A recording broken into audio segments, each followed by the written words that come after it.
はい、お疲れ様です。二玉屋の北川です。今日もね、フェルト教室始めていきたいと思います。はい、このチャンネルはね、作家で食べていくために必要な考え方とか、あと、リアルな作品を作るための、技術をね、提供しているチャンネルです。ぜひ最後まで見ていってください。今回はね、このキジトラ作品をね、作ってみようっていうところで、レッスン動画をね、新たに作りました。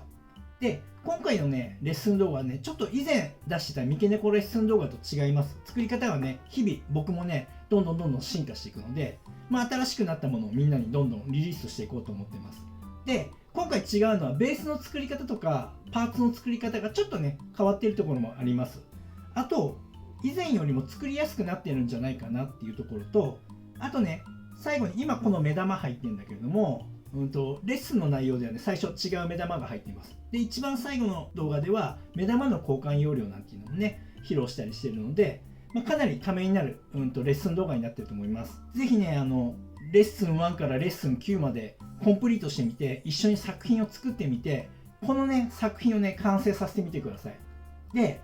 今回はですね、この動画を見ながら作品こうやって作り上げた人の中で、希望する人にだけ、これね、有料にします。みんながみんな来たら対応できなくなっちゃうので、申し訳ないけれども、有料にして、で、それでも希望する方に対して、その作品の添削を僕が直接します。で、添削っていうのはどんな感じのことをやるのかっていうと、要はアドバイスですよね。その写真を見ながら。で、どんな感じにやるかっていうのをちょっとこの動画を見てほしいんだけども。はい、お疲れ様です。いいですね。すごい、めちゃくちゃいいですね。色毛もね、まだまだ粗いけど、でも全然レベルが違います、この前と。すごくいいです。で、すごくいい出来なので、これがもったいないです。鼻の中心線がずれちゃってるので、まずこの鼻の曲がり、これをね、ちょっとちゃんと、そんなに手間かからないで直せると思うので、少しちゃんとずらしてあげましょう。っていうことと、あとこの横のこの線、この模様はない方がいいです。キジトラとかそういう普通のどんな柄のトラ猫の写真見ても多分ここに線は入ってないと思うので、これはね抜いて、なんていうかな、もし凹凸を見せようとしてるんであれば線を入れたりして見せようとするんじゃなくて、カットとかあるいはしっかりと土台で作った時のように凹凸をしっかり見せてあげれば済む話なんで、ちょっとねすごくいいのにこの線があるのが急になんかこれが邪魔しちゃってるんで、これをね直した方がいいですね。はい、そんなとこですね。すごいいいですよ、この作品は。はい、OK です。はい、こんな感じでね、送ってきてくれた写真に対して僕がね、動画で、こういったところがね、問題が起きてるから、こういう風に直すべきだよとか、こういうところね、うまく表現できているから、引き続きこうやってってねとか、そういったね、なんていうかな、次につながるようなアドバイスをね、しようと思ってます。で、これね、一回きりのアドバイスじゃなくて、もちろんね、こういうところは修正した方がいいよね、こういう風に修正してみようねっていうアドバイスをするので、もちろん修正してもらった後にもう一度送ってもらって、それに対してまた最後回答するっていうね、2回僕の方で添削をするので、そういう要領でね、やっていきたいなと思ってます。で、これね、実際今、細かくどうやるかってまだ決めてないんだけども、今後ね、どうやってその、チケット販売みたいにしようかなと思ってるんだけども、それの販売要領とか、あとそういったどういう流れになるのかっていうのは、今後またね、詳しい動画を作って、リリースするので、それを見てやってください。で、この、なぜ添削をするかっていうところで、めちゃくちゃこれが重要なんですよ、結局。みんなわかると思うんだけども、なんていうかな、この設計図通りに作るっていうかな、このマニュアル通りやり方っていろいろあると思うし、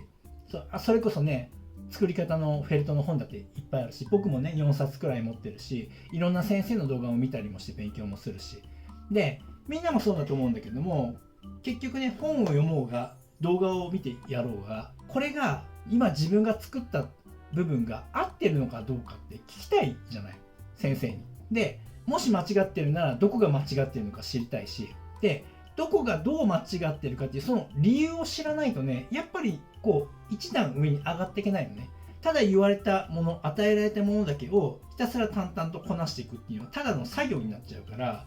もちろん動画とか本を見てその与えられた情報で淡々とやってってそれなりのものはできるんだけども、でも僕はこの動画はね、作家目指してる人とか、やっぱり今作家業やってももうワンランク上に行きたいとかっていう人たちに向けてやってて、でそうなっていくためにはやっぱりその与えられた情報だけをこなしているだけじゃやっぱりレベルって上がっていかないから、やっぱ成長するにはその壁にぶち当たったり何かした時にそのうまくいかなかった原因なんだろうってしっかりちゃんと探し出してね、自分でね、じゃあこれが原因だからこういうふうに直さなきゃいけないよねって初めてその問題に対しての対策が練れるわけだから、まずこの問題点を見つけなきゃいけないわけだけど、この問題点を見つけれたらそれはみんなで成長するの。問題点をちゃんとうまく見つけれないから困ってるんだよね、自分でやってるんだから。だって自分で正しいと思ってやった結果うまくいってない、なんでだろうなんだからね。でこの問題に対してここがね原因で間違ってるんだよ、だからこうしなきゃいけないよねっていう風にしっかりとアドバイスをしてくれる、要はコーチだよねがいたらすごく便利なわけで、僕は今回これをやろうと思ったのはそのコーチの部分としてそのアドバイスをしっかりしてあげようかなっていうところです。ただね、ごめんなさい、さっきも言ったけどこれちょっと、ね、有料にします。理由はね、やっぱりいっぱい来ちゃうと対応できなくなっちゃうのと、あとやっぱりね、本気でレベルアップしていきたいっていう人に向けて検索をしたいので、どうしてもね僕の労力はかかるので、そこはねお題をちゃんといただきます。本当応募の方法とか詳しい方法は後々リリースしていきます。はい、じゃあね早速レッスン1に移ります。でレッスン1として最初に何を教えるかっていうと完成形の形をねしっかりと今回学んでください。で1回2回見ただけじゃ全然理解できないですから、何度も見てイメージをね膨らましてください。でこれなぜかっていうとこれ結構いろんなところで言ってるんだけど、パズルを思い浮かべてほしくて、パズルね、ジグゾーパズルでパズル作れるのってさ、箱にさパッケージの表面に完成の絵が描いてあるじゃない。であれがあるから完成図が分かってるから、バラバラのね細かいピースをこうやって組み合わせていけるわけじゃない。だけど完成図が分からなかったらすごく時間がかかるし、合ってるのか合ってないのかそもそも分からない。そんな中で作業を進めるのって心折れちゃうし、なんか面しくもなんともないし、だから大事なのはまず完成のイメージ、どういう形になってるんだろうとかっていうのをまずこれをイメージすること、そこをね大事にしてください。レッスン1のこの動画の中ではあくまでも僕がこうやって猫を作るときにかなり意識してやってるポイントとかコツをね説明しています。なのでねぜひね参考にしてみてください。はい、それじゃあ始まります。まずはベースの形がどうなってるか、正しい形、完成形を知るっていうことがまず大事なので、ここから勉強していきます。まずはねレッスン1としては猫顔の特徴の説明をしていきます。これねすごく大事なのでしっかりポイントを押さえてください。まず大前提として概念として持ってほしいのは、猫顔のイメージって正面から見たらこういう楕円形、ちょっと潰れた感じの楕円形、横から見てもこういう感じでね、今はちょっと後頭部ついてないんだけどもこういう感じの楕円形に見えるんだよっていうところで、まずそういう考えでいてください。まずはこれが猫顔を作る時の大前提です。次に注意してほしいのが顔の中心部です。僕はこうやって丸くね楕円形で円を描いたとしたら、その中心になるポイントを意識しています。この中心になるポイントというのは、目がついている下のラインと顔の中心線、その交わるところが中心になります。ここをね意識して作ってください。これがずれてしまうと顔がおかしくなります。例えば左の作品のように鼻の下が長い、鼻っ柱が長い作品だと少しね人のような顔、猿のような顔に見えちゃうんですよね。で逆に右のような作品、おでこがすごく大きくて口元が小さい、これだとなんだかちょっとね可愛らしい作品になってしまって、リアルさっていうところから見るとちょっとかけ離れてしまう。だからリアルな作品を作るんであれば、こう可愛らしくデフォルメするんではなくて、しっかりと顔の中心点っていうのを意識してみる。この2つのパターンだとこのように顔の中心点がねずれちゃうんですね。赤い部分が今の中心点、本来はこの青い点の部分に中心が来なきゃおかしいです。先ほどの正しい位置、この位置に中心が来るように気をつけて作りましょう。はい、次に僕が気をつけているのはこの目と鼻を結ぶね三角形です。これをすごく意識しています。で、猫らしいシルエットにするにはここのね三角形が正三角形になるように、目の中心点と鼻の中心で、右の作品のようにこの赤い三角形のように縦長の二等辺三角形になってしまうと顔が長くなっているのでおかしくなっちゃうんです。なのでこの目と鼻を結ぶ三角形っていうのはどんなにいったとしても正三角形を超えないようにしましょう。例えばスコティッシュフォールドのように鼻が短い子とか、そういう子はね当然この潰れた三角形にはなります。でも顔の長い子でもどんなに長くても正三角形を超えないようにしましょう。次、横から見た時の額、それから鼻っ柱、そして顎のラインの角度です。で、個体差はあるとはいえ、だいたいおおむねですね、僕はこうやってこの3つの線が下に向くように作っています。この顎のラインがすごく膨らんでしまった時、こうやってね顎のラインが上に向いてしまう時があるんですよ。こういった時は少しね作品に違和感が出るので気をつけてください。もう一つ、植毛した後に気をつけてほしいことがあって、この三角形の位置関係の他に右のように四角形で考えてほしいんです。で、これは何を見ているかというと、ひげ袋の横幅の位置です。結構みんなね、猫を作るとひげ袋がすごく大きくなったりしてしまうのはこういうところを意識してないからなので、ここを意識してみましょう。その子の写真に似せて作るんであれば、その子が、僕は目を基準にして考えるんだけども、どれぐらいまでひげ袋が出ているのかっていうところを見る一つの目安として、僕はこういうふうに四角形で考えるようにしています。はい、次にね、耳の長さの話をします。植毛前のベースの時につける耳の長さはね、このように僕は考えています。この線を結んで、だいたいね、3分の1の長さがね、ちょうどいい感じになります。もちろん個体差はあるんだけれども、僕の作り方だと植毛してもそんなにね、顔の大きさが変わらない植毛の仕方なので、だいたいこの3分の1になるように合わせてつけるとちょうどよくなります。はい、次にね、もう一つ耳の話で、この耳たぶを作りたがる人いるんだけれども、これね、作れる人は作ってもいいし、作れない人はね、無理して作る必要ないです。これね、どんなにリアルに作っても結局耳毛とかをね入れちゃうと見えなくなったりするか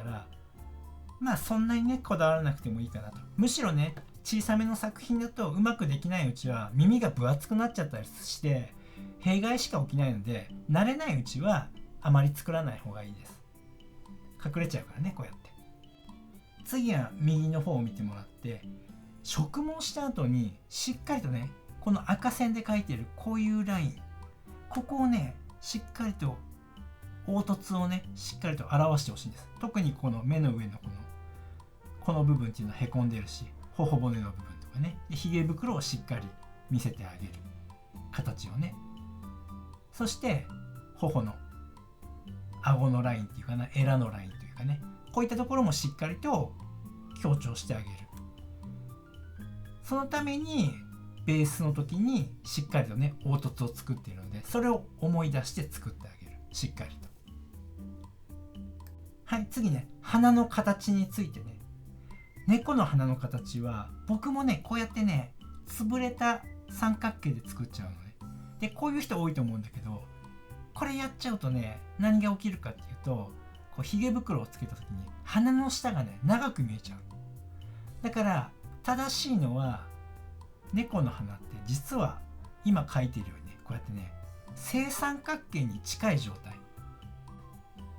猫鼻を作るときはね、この正三角形っていうところを意識して作るようにしてください。はい、今まで言ったことを踏まえて、僕は猫顔を作るときにどういう意識で作ってるかというと、こういう形状を作ろうとしてるんですね。ちょっと右半分見たら分かる網目になってるところで、これちょっと僕が手書きで書いてるんでデタラメのところもあるけど、おおむね凹凸が分かるともね立体的に見えると思うので、で左側半分ちょっとグレーに塗ってるとこ、そこは少しへこませてる位置で、目の前とかね、そういったところをしっかりとね、へこませるようにしてるんです。でこのね、立体的な形、完成形がどういう形になるかっていうことをね、しっかりとね、理解して作らないと作れないです。パズルと一緒なんですよ。パズルってパッケージに完成の絵が描いてるじゃないですか。で、あの絵を見て完成をイメージしながら作っていくから作れる。あれがもしね、なくて、もう3000ピースくらいあるようなね、パズル作れって言われたら、なかなかね、完成させることができないと思う。すごく難しくなっちゃう。それと一緒で、羊毛フェルトだって立体的な形を作るんだから、その立体的な形をイメージできてないと、形にすることなんて絶対に無理だから、だからまずは今完成させるべき正しい形、そのパーツごとでもいいから、それをね、しっかりともう一度イメージをして、それから作るっていう作業に取り掛かるっていう順番でやらないといけない。で、もう少しイメージしやすいように、ちょっとね、へこます部分を説明すると、僕はね、こういう風にこの目の上の部分っていうかな、額の横の部分はこういう風にね、へこませてます。そして、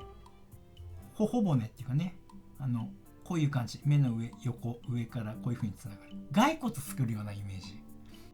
次に横から見て大事にするとか、このね、顎の部分、エラの部分っていうかな、ここをね、しっかりね、表すようにします。あと、髭袋もね、しっかりと、この凹凸を見せてあげる。頬骨もね、こういう風に。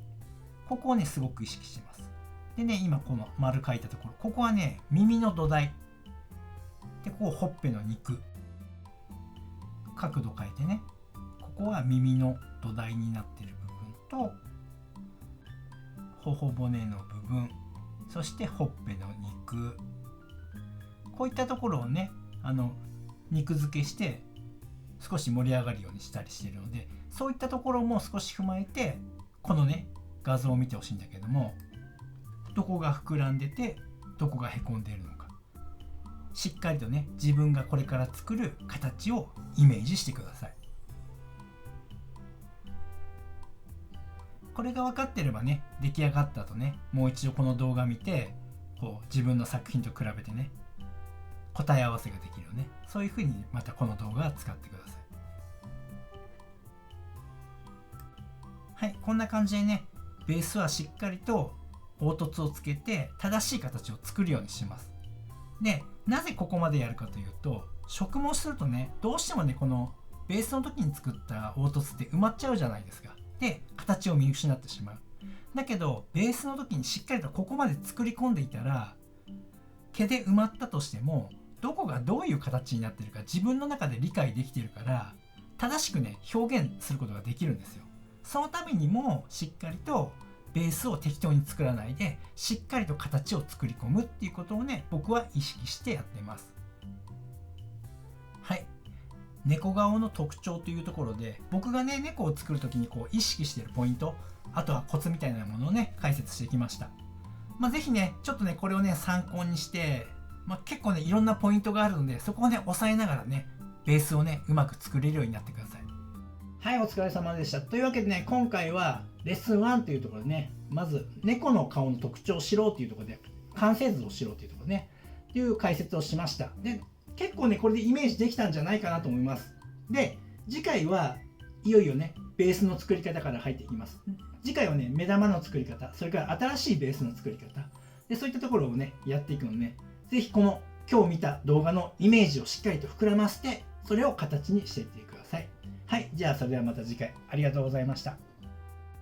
ご覧いただきありがとうございます。このチャンネルは羊毛フェルト作家を仕事にして生計を立てている僕が、フェルト作家を目指している人やもっとスキルアップしたい人、そんな人に向けてリアルな作品の作り方だけではなく、誰も教えてくれない作家になるために必要な考え方、そういったことを発信しているチャンネルです。